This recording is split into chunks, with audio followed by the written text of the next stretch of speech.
Vamos pensar juntos na seguinte situação. Uma conversa profunda, daquelas que fluem supernaturalmente, onde as ideias são trocadas com total honestidade. Sim, aquele tipo de momento raro de conexão genuína, sabe? Isso, exatamente. Agora, imagina que bem no meio dessa interação viva, uma das partes saca um bloco de notas e começa a documentar cada palavra, cada hesitação, com o objetivo claro de analisar tudo aquilo depois. Nossa, o oxigênio foge da sala na hora. Corta totalmente o clima. Pois é.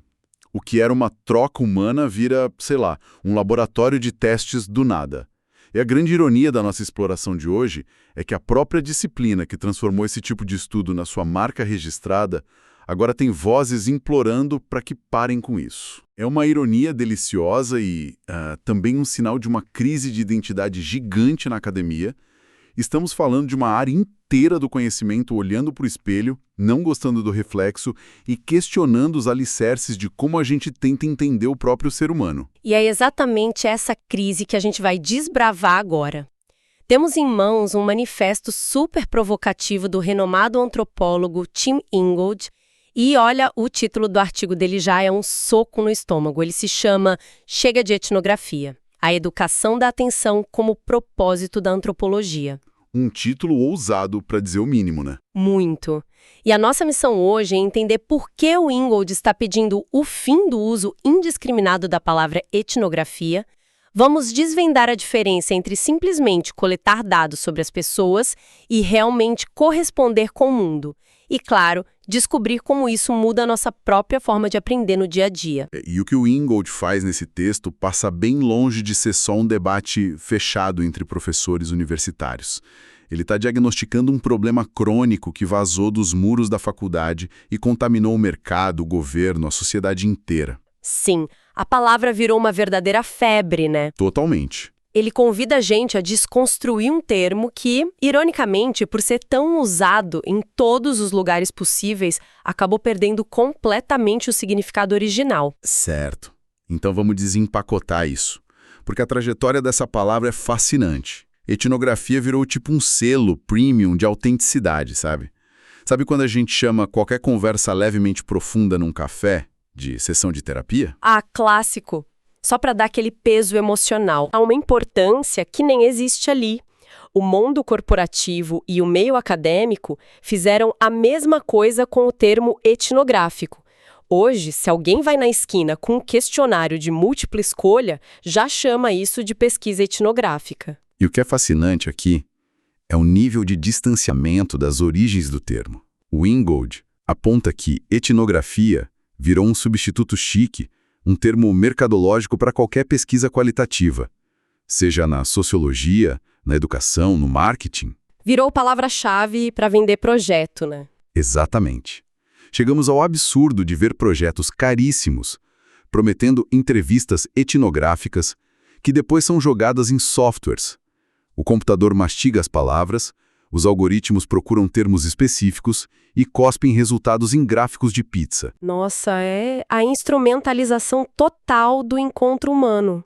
E trazendo isso para o mundo corporativo, é a mesma lógica de quando o RH marca aquela reunião de escuta ativa e humanizada, mas a gestão já está com a planilha de demissões aberta na outra tela. Perfeita analogia. A aparência de engajamento, mas o objetivo já está traçado. É mecânico. É extrativista, né? Tentar transformar a vivência humana em dados de software é tipo tentar medir a beleza de um poema contando quantas vogais ele tem. Não faz o menor sentido. E para o Ingold, isso ofende os princípios mais básicos da disciplina, sabe?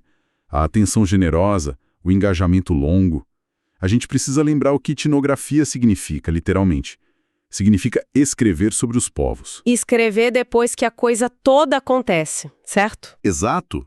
É uma arte da descrição a posteriori. O Ingold até compara o etnógrafo aos pintores holandeses do século XVII.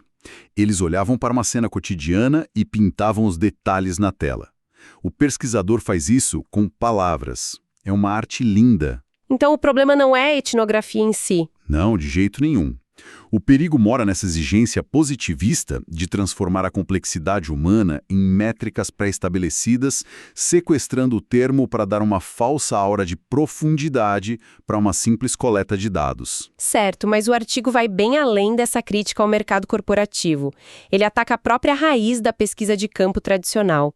O Ingold argumenta que, se a etnografia é a escrita que vem depois da experiência, não faz sentido chamar o momento em que o pesquisador está lá com as pessoas de encontro etnográfico. Ele repudia essa ideia de encontro etnográfico. Ele chega a dizer que isso transforma o pesquisador numa pessoa de duas caras. Mas peraí, deixa eu fazer o papel de advogada do diabo aqui. Documentar e objetificar não é a base da ciência ocidental. A gente aprende que a ciência exige distanciamento para não ser contaminada pela emoção. É o padrão que todo mundo aprende, né? Pois é.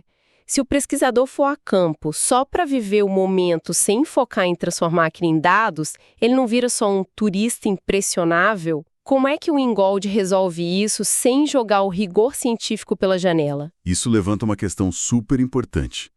Essa defesa que você fez é natural, mas é justamente contra essa tradição engessada que ele luta. A resposta dele não é abandonar o rigor, mas questionar o momento e a intenção desse rigor quando lidamos com pessoas. Tá, e onde entra o problema de fazer anotações? O problema não é a anotação no papel. É uma coisa que o antropólogo Johannes Fabian chamou de esquizocronia. Esquizocronia. Nossa, soa como uma fratura no tempo. E é exatamente uma ruptura na vivência do tempo. Funciona assim: quando alguém trata o encontro puramente como coleta de dados, a pessoa pega algo que está acontecendo no presente, uma relação viva, e já empurra isso para o passado dentro da própria cabeça. Ah, entendi. A experiência já vira arquivo antes de terminar? Isso. O pesquisador finge estar ali, tomando um café, aprendendo de boa fé, mas secretamente ele tem um propósito documental invisível para quem está na frente dele. O encontro vira um pretexto, um laboratório secreto. É por isso que é uma atitude de duas caras. Ele está fisicamente presente, mas atencionalmente lá no artigo que vai publicar no que vem. Exatamente. A intersubjetividade é trocada por um objetivo extrativista. E isso quebra a confiança implícita de qualquer relação humana.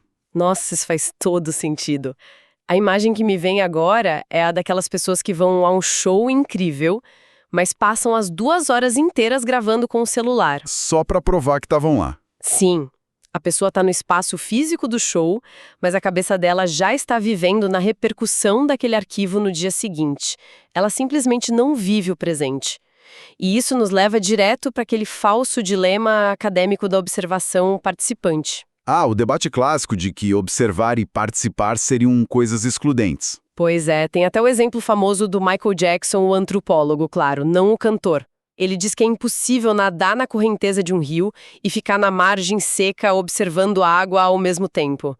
Mas o Ingold simplesmente rejeita essa divisão, né? Ele destrói essa dualidade. Ele mostra que essa ideia de que participar e observar são contraditórias nasce daquele protocolo rígido da ciência que separa estar no mundo de conhecer o mundo. Como se o conhecimento só viesse do distanciamento frio. Mas a gente sabe que na vida real as coisas não são divididas assim. Claro que não. O ato de observar, na essência, não é olhar para as pessoas como se fossem insetos num microscópio. Observar é atender a elas, prestar atenção profunda, acompanhar os movimentos, esperar por elas no agora. E aqui entra um dos conceitos que eu achei mais transformadores. O Ingold defende que nós não somos entidades estáticas, nós somos verbos. Nós estamos constantemente humanando. Humanando, acho esse termo fantástico. Ser humano é um ato contínuo. Certo. Então não dá para cruzar os braços na margem do rio e só coletar amostras. É preciso usar o que ele chama de correspondência. E olha, quando eu li sobre correspondência, a melhor visualização que eu tive foi uma banda de jazz. E aqui que a coisa fica realmente interessante, porque o jazz traduz essa teoria perfeitamente. Numa improvisação de jazz, nenhum músico está no palco só observando os colegas. O saxofonista não toca já pensando na análise que vai escrever sobre o baterista. Eles correspondem ativamente no presente. A nota de um altera irreversivelmente a do outro. É um contraponto contínuo fluido. Sim. Se um deles parar de tocar para coletar dados, a música inteira desmorona. Essa analogia mostra bem a diferença entre correspondência e a intersubjetividade tradicional. A filosofia costuma tratar mentes como computadores trocando pacotes de dados. A correspondência do Ingold é viver atencionalmente com o outro, compondo junto. Pessoas e coisas não estão prontas e acabadas no mundo. Elas estão sendo lançadas o tempo todo, né? Exato. O trabalho real não é catalogar o que já está pronto, mas ter a coragem de se juntar a esse fluxo com as nossas próprias respostas e vulnerabilidades. E se essa correspondência altera a música enquanto ela acontece, quem vai a campo pesquisar também sai transformado. O que nos leva à grande pergunta: se o objetivo não é voltar com dados etnográficos, o que os pesquisadores estão fazendo lá fora? E a resposta dele expõe a maior contradição da academia. Ele diz que não é etnografia, é educação. E ele vai buscar a raiz da palavra para provar isso. Educere, do latim, né? Isso. Ex significa fora e ducere significa levar para.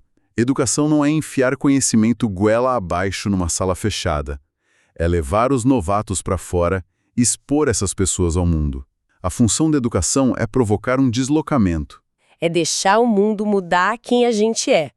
Pensando em quem está nos escutando, é a diferença entre viajar como um turista burocrata, que só confirma o que já sabe anotando coisas, e viajar como um explorador que permite que o ambiente reescreva sua forma de ver a lida. E é a resistência da academia em se deixar reescrever que gera a denúncia mais afiada do texto.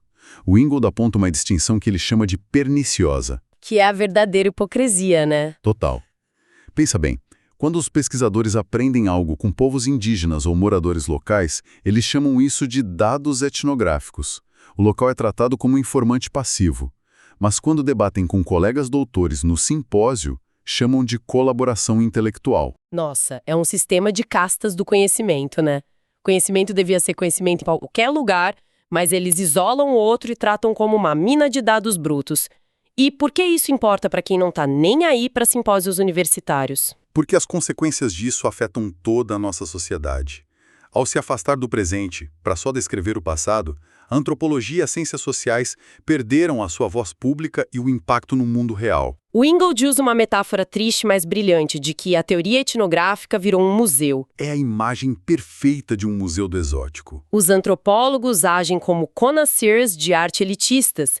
Eles pegam conceitos que eram vivos, tipo totem, mana, xamã, e colocam lado a lado em prateleiras para uma exibição teórica estéril.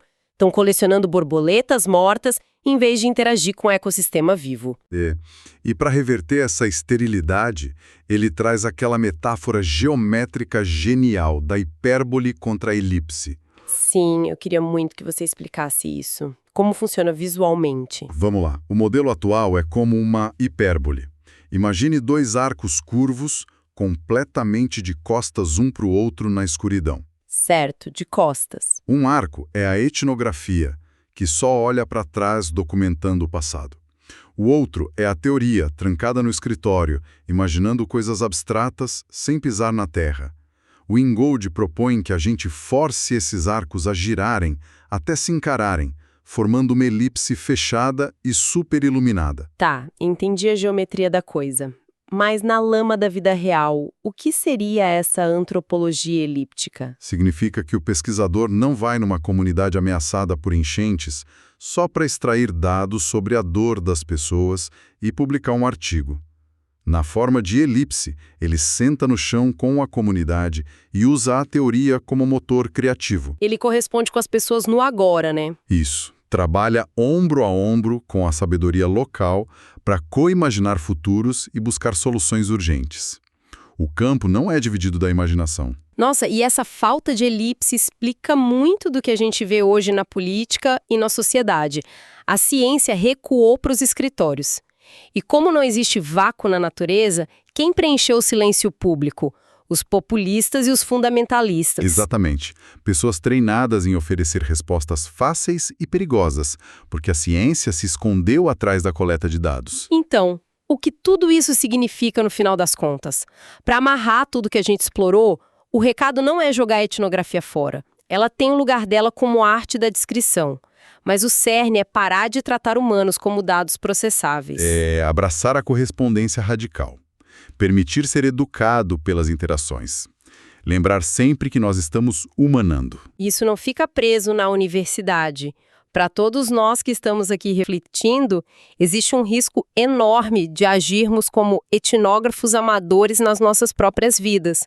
A gente vive acumulando dados sobre amigos e família para julgar eles depois, em vez de só corresponder no presente. Se a gente faz isso, a gente falha na tarefa mais básica de prestar atenção em quem a gente ama. E isso nos leva a um pensamento final bem provocativo, que não está diretamente no texto, mas está muito ligado a nós hoje. Se tratar um encontro como coleta de dados no passado é esquizofrônico e transforma a gente em pessoas de duas caras. O que o Ingrao diria sobre as redes sociais, né? Exato. A gente passa a vida filmando jantares, passeios, o bolo de aniversário, transformando nosso presente vivo em arquivo de nuvem quase instantaneamente.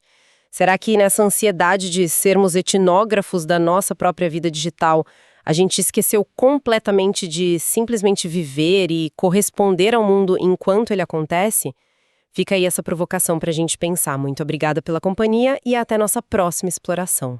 Até a próxima. Um grande abraço.